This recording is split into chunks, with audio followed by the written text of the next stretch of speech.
To indulge my guests here in studio, I still have Jesse Oduor, lawyer, and Duncan Okatch, who's also a lawyer. They had been talking to us about the latest move by the Industrial Court Judge Helen Wasilwa to add some 5 more days for the doctors to call off the strike. Thank you so much, gentlemen, for staying with us. So let's get straight to this event that's currently undergoing. A few days ago, the Chief Justice was also part of another launch or release of a report that was basically highlighting the key issues in the judicial system. And today he's out again, launching his plan, his strategic plan. I'd like to hear your thoughts on this one. Is it something that he basically has to do?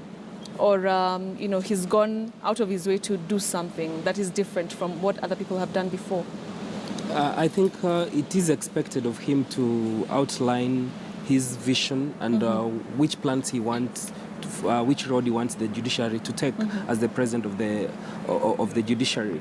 First, it might be, as earlier you said, a very beautiful paper, but then when it comes to implementation, it's hard. The reason why I couldn't agree more with you is that he can't have those plans. It might be beautiful, might be practical or not, but then at the end of the day, he doesn't control the finances. He's only allocated by parliament.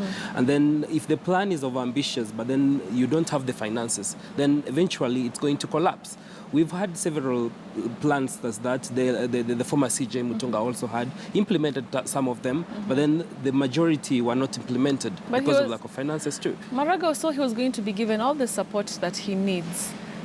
The support can be there. But the money is another issue. You realize that when the last year's budget was being passed, actually Parliament slashed judiciary budget, they slashed some other institution, even they slashed the Senate's budget. So at the end of the day, it's politics at play.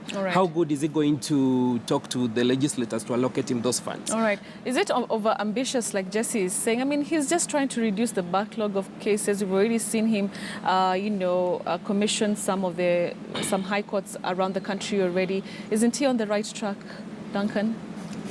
Betty is he is actually on the right track, but launching is a word that at this particular point Kenyans are actually embracing it with a lot of sarcasm, and some parts of the country people are tired with the issue of launching. However, for what it's worth, it is a good aspect for him because it will actually benchmark, and it is a benchmark upon which we will actually gauge his performance, and we will actually hold him accountable to that. So it's something that it's good that he's actually doing it at this particular point, but the reality is that judiciary, as independent as we want it to be, is not that independent. And that is because of the issues of aspects like financing. They depend wholly on the executive and parliamentary approvals. And you see, from what we've seen even during Mutunga's tenure, Parliament actually twists the judiciary. If the judiciary actually gives orders that or gives orders that are not favorable to parliamentary decisions, they actually come in and say, we'll actually deal with you. They slash their budget. When the Judicial Service Commission takes a position that is not favorable with them, they actually come and slash it. And we've actually been indicating that like financing for the judiciary should be independent. It should not be pegged on the consolidated fund.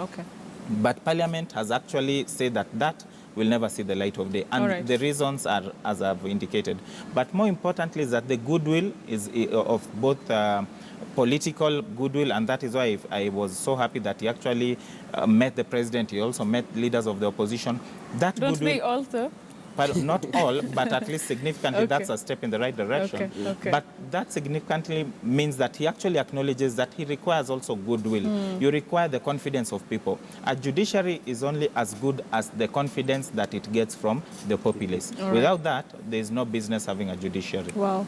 It's a nice way to end it there. Thank you so much, gentlemen. Jesse Oduor and Duncan Okatch. They have been speaking to us here in studio for the last couple of minutes. Thank you so much for your time. They are lawyers and my learned friends most of the time here on the show. All right. Have a nice day, gentlemen. Thank you so much. All right. So now we want to take a look.